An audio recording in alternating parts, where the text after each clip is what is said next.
परम दयाल जुगपुरुषोत्तम श्री श्री ठाकुर अनुकूल चंद्रेर आतुल चरणे जानाई आमार शतकोटी प्रणाम। जयगुरु सकल इष्टप्राण दादा ओ मायेरा। 1962 ख्रीष्टाब्द पश्चिमबंगेर तत्कालीन अर्थमंत्री शंकर दास ব্যানার্জি এসেছিলেন শ্রী শ্রী ঠাকুর দর্শনে শ্রীধাম দেওঘরে।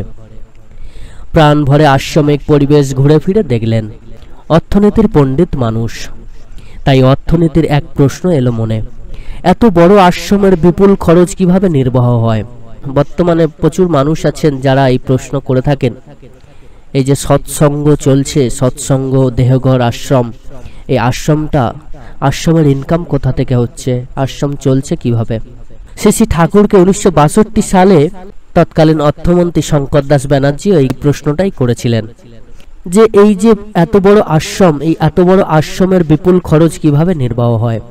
তিনি শ্রী শ্রী ঠাকুরকে প্রশ্ন করলেন, আচ্ছা ঠাকুর, আপনার আয় কি? এই প্রশ্নের উত্তরেই মানব দরদী শ্রী শ্রী ঠাকুর সাবলীল ভঙ্গিমায় বলে উঠেছিলেন, আয় আমার মানুষ। মাননীয় মন্ত্রী অর্থনীতির কোনো গ্রন্থে আয়ের এই সূত্র পড়েননি, পড়া সম্ভব নয়। না থেমে একই সুরে পরক্ষণেই প্রশ্ন করলেন, আর আপনার ব্যয়? সঙ্গে সঙ্গে একই মাত্রায় শ্রী শ্রী ঠাকুরের উত্তর, ব্যয় আমার ভালোবাসা। আমরা শ্রী শ্রী ঠাকুরের সৎসঙ্গ আন্দোলনের কেন্দ্রবিন্দুতে দেখতে পাই ওই মানুষ ও ভালোবাসারই কারবার। পরম প্রেমময় শ্রী শ্রী ঠাকুর অনুকূলচন্দ্র ছিলেন মানুষের কাঙাল। সারা জীবন তার একটিই মাত্র চাহিদা ছিল, তা হলো মানুষের চাহিদা। প্রতিটি মানুষের সর্বাঙ্গীন মঙ্গল তথা জীব ও জগতের প্রতিটি সত্তার কল্যাণ সাধনই ছিল তাঁর জীবনের ব্রত।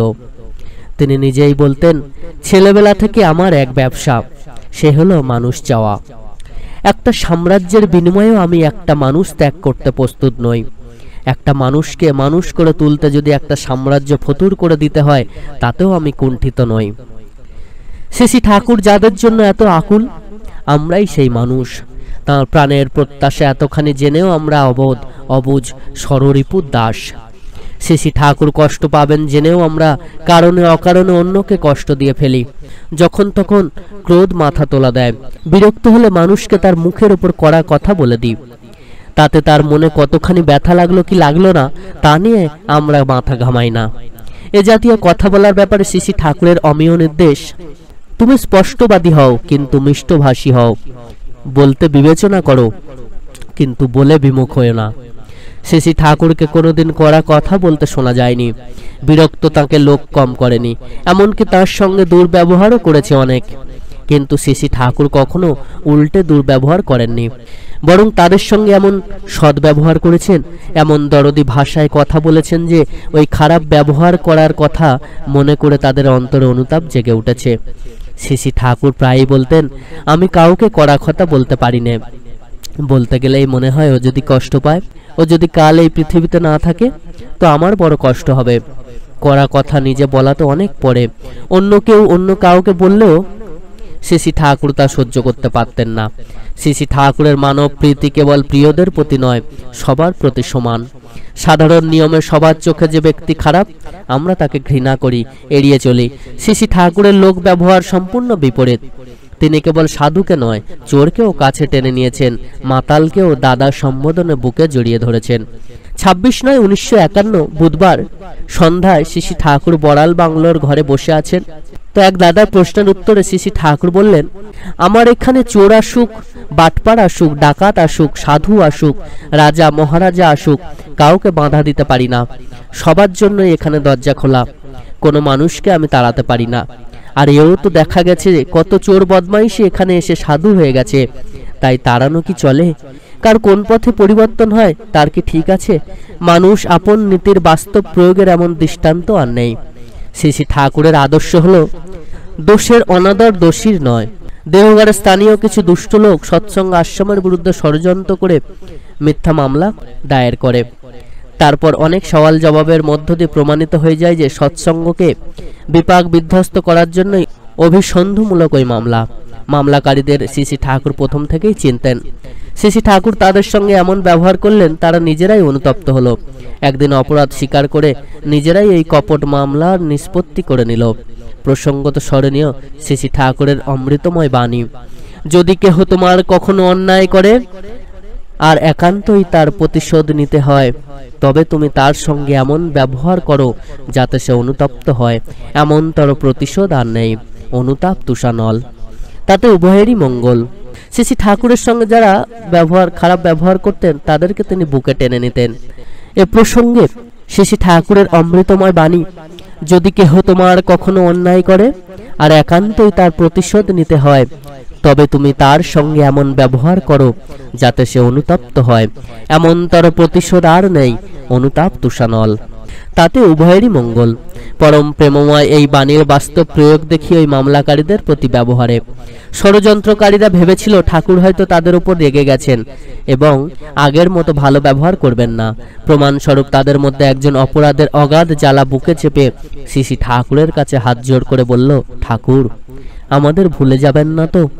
শোনা মাত্রই শ্রী শ্রী ঠাকুরের সেই সবাইকে আপন করা কণ্ঠস্বর বেরিয়ে এলো, ভোলা আমার কোষ্ঠীতে নেই, তোরা ঠিক হয়ে চলিস। অর্থ নয়, শ্রী শ্রী ঠাকুরের কাছে আসল সম্পদ হলো মানুষ। তার কাছে মানুষ এলে তিনি খুব খুশি হতেন। মানুষ তার কাছে আসুক থাকুক, এ তার চিরন্তন চাহিদা।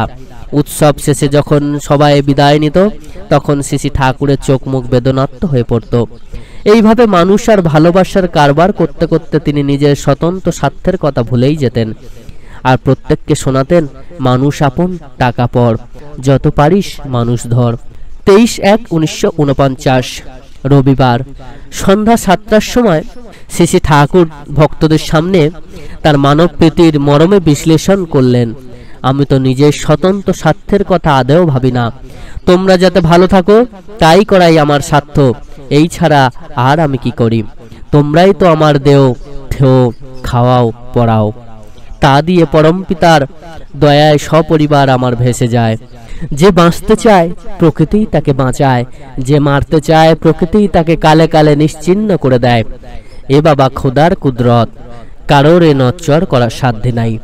পৃথিবীতে কত রাজা গজা ধন কুবের আছে, আমার টাকা পয়সা নেই, বাড়ি ঘর নেই, ব্যবসা তেজারতি নেই, কলকারখানা নেই, যাকে বলে ন্যাংটো। আমি 16 আনা তাই, কিন্তু পরম পিতার দয়ায় আমি মানিও জানি যে আমি সবার ও সবাই আমার। এ বোধ যতদিন আমার আছে ততদিন আমার ঐশ্বর্য অব্যয় ও অক্ষয়। আমার শিষ্য হোক, সন্তান হোক, প্রিয় বান্ধব হোক, সকলকেই আমি কই, মানুষ আপন, টাকা পর, যত পারিস মানুষ ধর। এই বুদ্ধি নিয়ে চল, আর মানুষ ধরার মূল উদ্দেশ্য হবে ইষ্টার্থ পূরণ।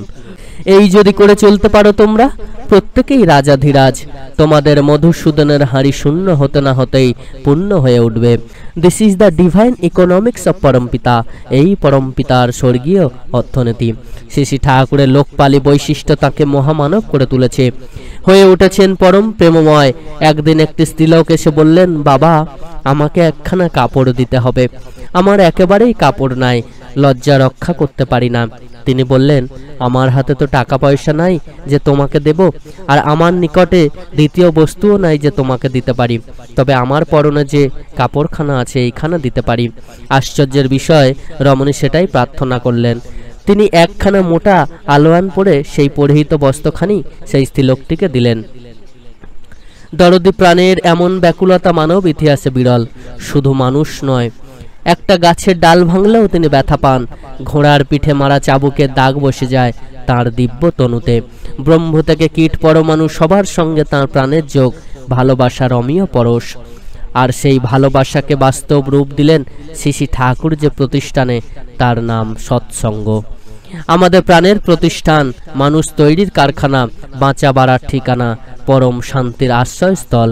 এই সৎসঙ্গ চায় মানুষ। হিন্দু, মুসলমান, বৌদ্ধ, খ্রিস্টানের ভেদাভেদ সে বোঝে না। সে বোঝে প্রত্যেকে তাঁরই সন্তান, তাই সে আনত করে তুলতে চায় সকলকে সেই একে। সে Hindustan, Pakistan, Russia, China, Europe, আমেরিকার ভেদাভেদ বোঝে না। সে চায় প্রত্যেকটি লোক যেন সমবেত হয় তাঁরই নামে। শ্রী শ্রী ঠাকুরের আয় মানুষ, আর ব্যয় ভালোবাসার নীতিকে পরম পাথেয় করেই সৎসঙ্গ প্রতিষ্ঠানে এগিয়ে চলেছে অপ্রতিরোধ্য দুর্বার গতিতে আচার্য পরম্পরার মধ্য দিয়ে। শ্রী ঠাকুরের আয় মানুষ আর ব্যয় ভালোবাসার নীতিকে পরম পাথেয় করেই সৎসঙ্গ প্রতিষ্ঠান এগিয়ে চলেছে অপ্রতিরোধ্য দুর্বার গতিতে আচার্য পরম্পরার মধ্য দিয়ে। এখন প্রশ্ন, শ্রী ঠাকুর যেমন মানুষ প্রত্যাশা করেছেন, আমরা কি তেমন হতে পেরেছি? এই উত্তর একান্ত ব্যক্তিগত। তবে আজ ভাববার সময় এসেছে, আমরা যদি স্পষ্টবাদীর সঙ্গে মিষ্টভাষী হতে পারি, সবাই তার সন্তান ভেবে যদি কাউকে কষ্ট না দিই, পাপীর পরিবর্তে যদি কেবল পাপকে ঘৃণা করি, অপরাধীর প্রতি প্রিয় ব্যবহার করি, টাকার পরিবর্তে মানুষকে আপন করতে পারি, তাহলেই তার কাঙ্ক্ষিত মানুষ হয়ে উঠব। আর তখনই তার ব্যয়রূপ ভালোবাসার প্রকৃত আশীর্বাদ আমাদের মস্তকে ঝরে পড়বে আলোকের ঝর্ণাধারা হয়ে। জয়গুরু, বন্দে পুরুষোত্তম। দয়াল ঠাকুরের এইরূপ অপূর্ব কথা শোনার জন্য আপনারা এখনই আমাদের চ্যানেলটিকে সাবস্ক্রাইব করুন এবং অনেক শ্রী ঠাকুরের আদর্শকে মাথায় করে নিয়ে চলুন। দেখবেন জীবনে সাফল্য আপনার বাধা কেউ আটকাতে পারবে না। অনেক অনেক ভালো থাকবেন।